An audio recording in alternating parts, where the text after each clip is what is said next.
ऋतुराज सिन्हा जी, माननीय सांसद राज्यसभा श्री सुरेंद्र नागर जी, आज के इस कार्यक्रम में सहयोग के लिए यहां पर उपस्थित श्री सूर्यमणि तिवारी जी, बबलू सिंह जी, ज्योति प्रकाश कुशवाहा जी, राम सागर राय जी, राजेंद्र तिवारी जी, अरुण सिंह जी, नगर अध्यक्ष चंदन सोनी जी, सूर्यकांत पांडे जी, भारी संख्या में अज्ञाव विधानसभा क्षेत्र से जुड़े हुए सभी मेरे उत्साही बहनों और भाइयों, वीर बाबू कुंवर सिंह की इस पावन धरा को, जिस पावन धरा पर गौरी शंकर महादेव की कृपा बरसती है, ऐसी पावन धरा को कोटि कोटि नमन करते हुए आप सबके उत्साह के लिए हृदय से अभिनंदन करता हूं, आपका स्वागत करता हूं। बहनों और भाइयों, आज भारत माता के महान सपूत, देश के पहले उप प्रधानमंत्री लौह पुरुष सरदार वल्लभ भाई पटेल की पावन जयंती के 150 वर्ष पूर्ण हुए हैं। आज प्रधानमंत्री मोदी जी के आह्वान पर देश के अंदर 600 से अधिक स्थानों पर राष्ट्रीय एकता दौड़ के माध्यम से अखंड भारत के शिल्पी लौह पुरुष सरदार वल्लभ भाई पटेल को नमन करते हुए पूरा भारत उनके प्रति कृतज्ञता ज्ञापित कर रहा है। बहनों और भाइयों, आज जो भारत है, देशी रियासतों को भारत गणराज्य का हिस्सा बनाने के लिए अपनी दूरदर्शिता और दृढ़ प्रतिज्ञ भाव के साथ लौह पुरुष सरदार वल्लभ भाई पटेल ने जो कार्य किया था, 2 रियासत जूनागढ़ और हैदराबाद तैयार नहीं हो रहे थे। वे ब्रिटिश शासन के साजिश का शिकार थे। ब्रिटिशर नहीं चाहते थे कि भारत एक रहे और इसलिए उन्होंने स्वतंत्रता दी कि जो भारत में शामिल होना चाहता हो भारत में रहे, जो पाकिस्तान में जाना चाहता हो पाकिस्तान जा सकता है और जो स्वतंत्र रहना चाहता हो स्वतंत्र रहे। लेकिन बहनों और भाइयों, लौह पुरुष सरदार वल्लभ भाई पटेल ने जूनागढ़ और हैदराबाद से कहा कि बातों से मानोगे तो ठीक, नहीं तो लातों से जरूर मान जाओगे। और अंततः जूनागढ़ और हैदराबाद का नवाब और निजाम दोनों को भारत छोड़ करके पाकिस्तान भागना पड़ा था।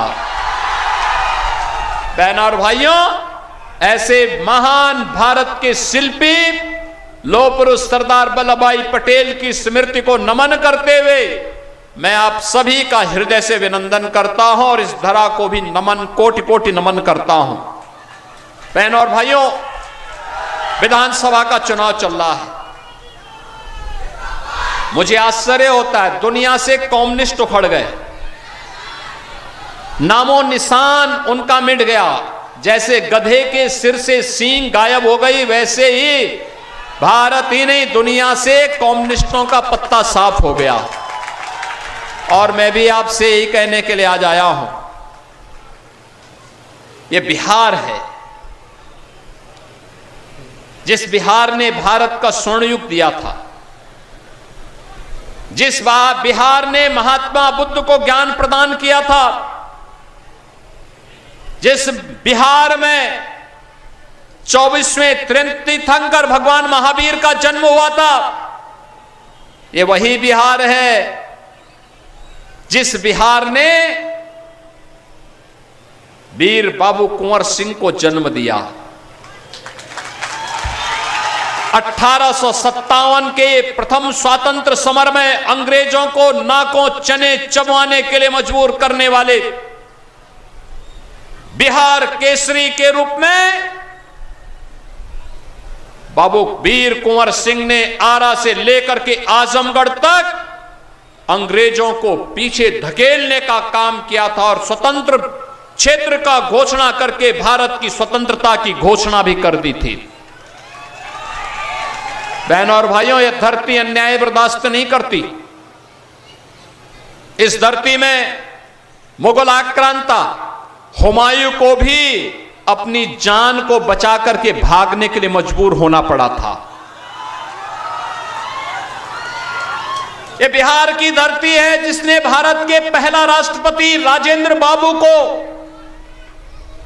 जिस धरती ने देश के दूसरे उप प्रधानमंत्री बाबू जगजीवन राम को,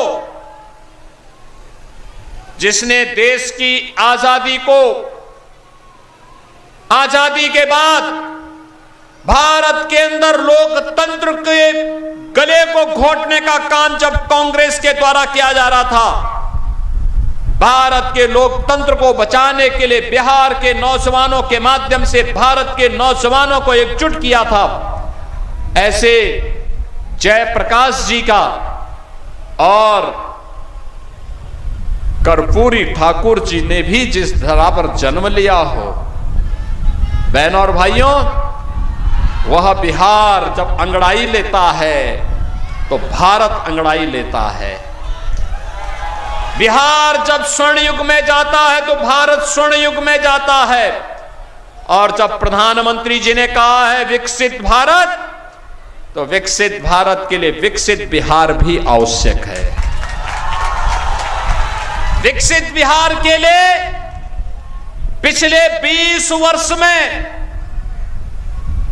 नीतीश बाबू के नेतृत्व में सुशासन की आधार मजबूत की गई है। अब इसमें एक सुदृढ़ इमारत का निर्माण करना है, मजबूत इमारत का निर्माण करना है। और इसके लिए सौभाग्य से आपकी अग्नि परीक्षा थी कि चुनावी रैली में जनता का समर्थन किस रूप में प्राप्त होता है, क्योंकि कमल तो कीचड़ में ही खिलता है। और आपकी उपस्थिति बताती है अब लाल सनाम नहीं, जय श्री राम का नारा लगेगा। अयोध्या में राम जन्मभूमि की तर्ज पर सीतामढ़ी में राम जानकी का भी भव्य मंदिर का निर्माण होगा।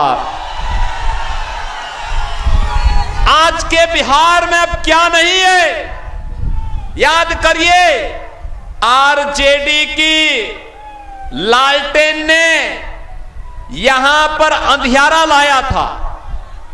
आप सोचो, लालटेन लेके लोग चलते थे। लालटेन युग में जब मर्जी आती थी बंद कर देते थे और फिर डकैती डालते थे। गरीबों के हक पर डकैती। आरजेडी की समय में सड़क नहीं, स्कूल नहीं, चिकित्सालय नहीं, इंजीनियरिंग कॉलेज नहीं, रेल नहीं, नौकरी नहीं, राशन नहीं।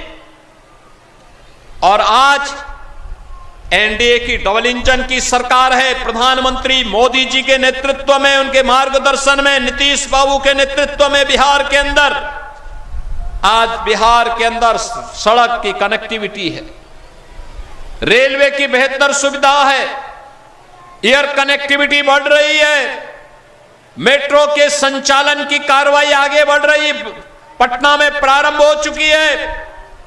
इनलैंड वाटरवे की सुविधा तेजी के साथ आगे बढ़ रही है। 4 लेन के एक्सप्रेसवे बन रहे हैं। Engineering college, school, degree colleges, medical colleges की स्थापना हो रही है। और अब बिहार के नौजवानों के लिए रोजगार है। अन्नदाता किसानों के लिए प्रधानमंत्री किसान सम्मान निधि का लाभ है। बिहार के अंदर अब देश के अंदर अगर आप देखेंगे प्रधानमंत्री मोदी जी के नेतृत्व में 80 करोड़ लोग फ्री में राशन की सुविधा का लाभ प्राप्त कर रहे हैं।